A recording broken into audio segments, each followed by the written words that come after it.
Everyone, welcome you all on all good. और आज हमारे साथ है डिस्टेंस बिटवीन के ट्रैवल ब्लॉगर और इनका नाम वैसे शुभम गुप्ता है और बहुत ही जल्दी ये 1 मिलियन क्रॉस करने वाले 950 के ऑलरेडी हो चुके हैं।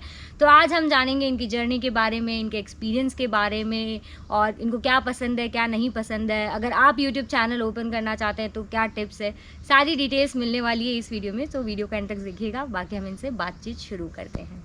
हेलो। हम ये जानना चाहेंगे कि आपने मतलब एक सबकी लाइफ में एक मोमेंट आता है कि या अब ये हो गया फाइनल कि मुझे तो यूट्यूबर ही बनना है, तो वो आपको कब फाइनली रियलाइज़ हुआ और ऐसा कौन सा मोमेंट था जिससे आपने डिसाइड कर लिया कि मुझे यूट्यूबर बनना है?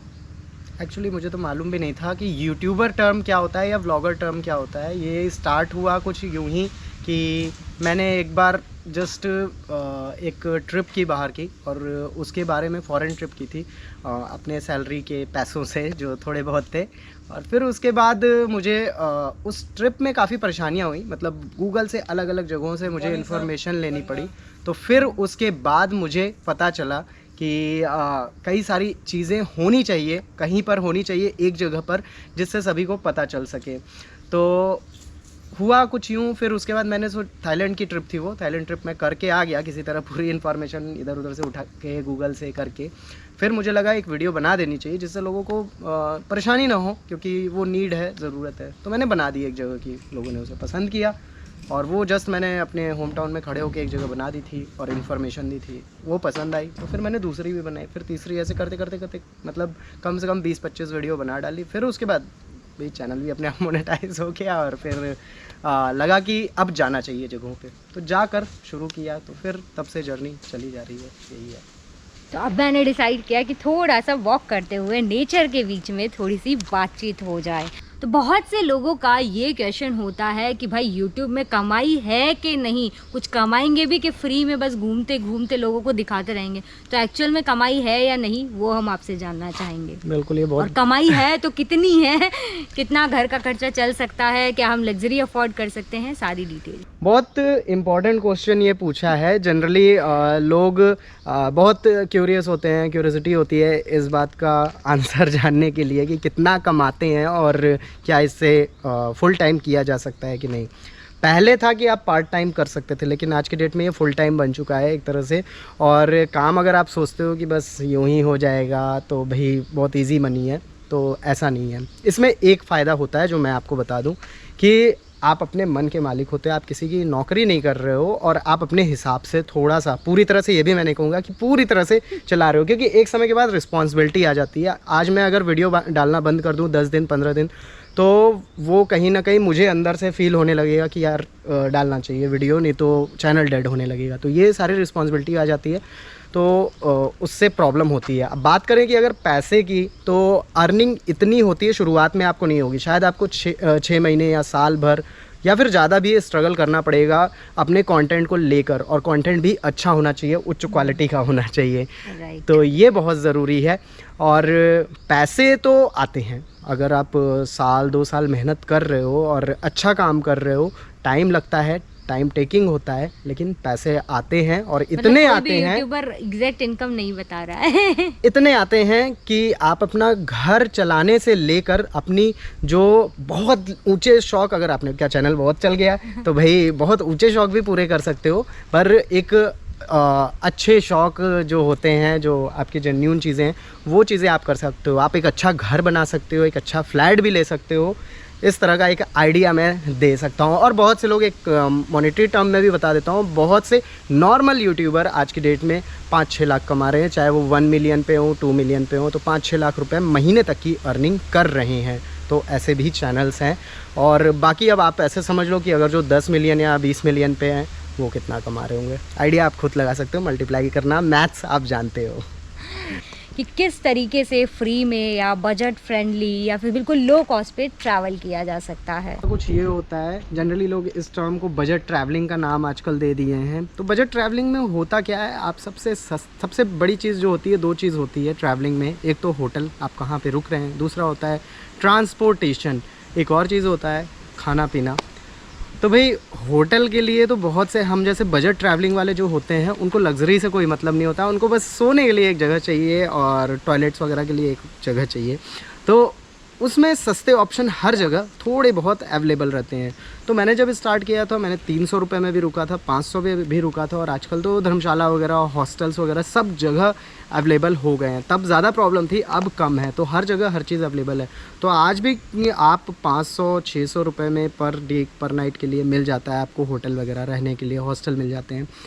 फिर ट्रांसपोर्टेशन का जो माध्यम होता है, मैंने जो अपनी वीडियोस में यूज़ किया या मैंने सस्ता माध्यम जो ढूंढा वो था स्कूटी से मैंने खूब ट्रैवल किया है। और जब उस डेस्टिनेशन तक पहुंचना होता, सपोज़ दिल्ली से मनाली, तो मैं सबसे सस्ती बस, सरकारी बस जो होती थी उसका यूज़ करता था। ट्रेन में स्लीपर क्लास में भी ट्रैवल किया है, जनरल में भी किया है। तो वो शुरुआती समय था जब इन चीज़ों को यूज़ करके मैं सस्ते में घूम लेता था। बहुत सारे लोग कहते थे भाई खाना आप ढाबे में खा रहे हो, सस्ते में बढ़िया में खाया करो। मुझे दाल चावल रोटी सब्ज़ी पसंद था और वो वहाँ पे मिल जाता था, और मुश्किल से आपका 50 से 60 रुपये में कई जगहों पे ये काम हो जाता था। तो कई बार मतलब आप बिलीव नहीं करोगे, मैंने 2000 रुपये में भी 3000 रुपये में भी ट्रिप कर डाली, और आजकल इतना लोग रखते भी हैं। तो बजट ट्रैवलिंग जो थी, टर्म था, वो इसमें अच्छे से डिफ़ाइन हुआ, और लोगों को भी मैंने अपनी वीडियोस में यही बताया, जिससे उनके लिए काफ़ी हेल्पफुल हुआ। और आज की डेट में बहुत सारे सोलो ट्रैवलिंग कर रहे हैं इसी तरीके से। तो अब हम आपसे जानना चाहेंगे कि आप क्योंकि ट्रैवल ब्लॉगर हैं, तो आपका फेवरेट डेस्टिनेशन इंडिया में कौन सा है? कहाँ पे आपको आज तक सबसे ज़्यादा फील हुआ है कि हाँ, this is incredible India? India तो इनक्रेडिबल है, चाहे जहाँ पर भी हों, लेकिन कुछ जगह हैं जो मुझे ही नहीं टूरिस्ट को भी बहुत पसंद आती हैं, और उनमें से 2-3 नाम बहुत फेमस हैं। मनाली है, चाहे वो गैंगटोक है, सिक्किम पूरा, या फिर आप कह सकते हो गोवा। तो ये जो 2-3 प्लेस है, ये पर्सनली भी मुझे बहुत पसंद है। और मैं चूँकि पहाड़ों को ज़्यादा पसंद करता हूँ, पहाड़ मुझे ज़्यादा पसंद आते हैं, वीडियोज़ में भी दिखता होगा। तो मेरे हिसाब से मुझे बहुत पसंद आया उत्तराखंड के पहाड़, हाई एटीट्यूड चोपता नाम की जगह है, वो काफ़ी पसंद आई है। तुंगनाथ टेम्पल है, वहाँ पे जो पुराने स्ट्रक्चर के टेम्पल हैं वो देख के मतलब भाव आ जाता है अंदर से, कुछ ऐसा होता है। हर ट्रैवलर की एक अलग अलग प्लेसेस होती हैं, पर जो मेरी प्लेसेस हैं वो यही सारी हैं। उत्तराखंड की पहाड़ियाँ हों, चाहे हिमाचल की पहाड़ियाँ हों, और जितनी भी ऑफ बीट प्लेसेस हैं, चाहे मैं गया था हिमाचल प्रदेश की प्लेस थी, ग्रहण का ट्रैक था, बिल्कुल जहाँ पे नेटवर्क तक नहीं होता है और मोबाइल तक लोग नहीं जानते हैं, मलाना है, ऐसी जगह हैं।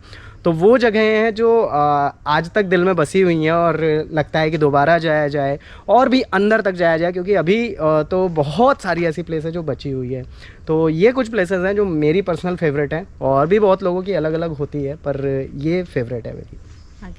अच्छा, बहुत से लोग अब न्यू आ रहे हैं, यूट्यूब में अपना करियर बनाना चाहते हैं, तो आप उनको क्या अपनी तरफ से एडवाइस देना चाहेंगे जो न्यू यूट्यूबर्स हैं और अपना करियर यूट्यूब में बनाना? बहुत सारे लोग मुझे कमेंट करते हैं कि भाई सपोर्ट करो और शेयर करो, तो मैं तो कभी ज़िंदगी में अपनी वीडियो शेयर नहीं किया हूँ, तो मैं कैसे सजेशन दे सकता हूँ कि भाई आप भी शेयर करके आगे बढ़ो। शेयर आप फैमिली ग्रुप में करोगे, व्हाट्सएप पे करोगे, उससे ज़्यादा आपकी जो रीच है वो सही जगह तक नहीं पहुंच पाएगी। तो सही जगह केवल यूट्यूब पहुंचाता है, उनका एल्गोरिदम पहुंचाता है। उसके लिए आपको अच्छा कंटेंट बनाना पड़ेगा, और अच्छा कंटेंट का मीनिंग ये नहीं होता है कि आपको अच्छा लग रहा है, वो ऑडियंस को भी पसंद आना चाहिए। बहुत सारी ऐसी चीज़ें हैं, मुझे भी बहुत बार ऐसा लगता है मैं अच्छी वीडियो बनाता हूँ अपने हिसाब से, वो नहीं चलती है, तो मैंने तो पूरी मेहनत की और मुझे लगा कि मैंने तो बहुत अच्छा काम किया, पर वो चलती नहीं है। तो वो ऑडियंस को भी पसंद आनी चाहिए, वो इम्पॉर्टेंट होता है। तो आपको थोड़ा एक्सपेरिमेंटल होना पड़ेगा, थोड़ा एक्सपेरिमेंट करना पड़ेगा। आपको कम से कम 50 वीडियो बनानी पड़ेगी, और 50 में से कम 5 अलग अलग चीज़ों में डिवाइड करना होगा कि उसमें भी 5 कैटेगरी में क्या चीज़ें पसंद आ रही हो। जो चीज़ पसंद है उसको आप कंटिन्यू करो, बाकी को आप थोड़ा होल्ड करके रखो, पर करते रहो। अपने मन का भी करना बहुत ज़रूरी है, क्योंकि आप जिस चीज़ में मन लगा रहे हो वो चीज़ हो सकता है देर सवेर बढ़े, और उसमें आपकी प्रोफेशनसी भी धीरे धीरे बढ़ती जाएगी, तो और अच्छा आप कर लोगे। तो कंटेंट सबसे इम्पॉर्टेंट है, और वॉच टाइम होता है जो काफ़ी लंबा होना चाहिए, जिससे लोग उसको पूरा देखें, ज़्यादा देखें, और इंटरेस्ट बना रहे लोगों का। तो ये बहुत ज़रूरी चीज़ें हैं, और जो नए आना चाहते हैं उनके लिए बहुत सुनहरा भविष्य है। लोग कहते हैं देर हो गई, लेट हो गई, हम लोग बहुत पहले थे इसलिए आगे बढ़ गए, ऐसा कुछ भी नहीं है। आज की डेट में भी यूट्यूब बहुत प्रमोट कर रहा है नए क्रिएटर्स को, तो आ सकते हैं और करें मेहनत।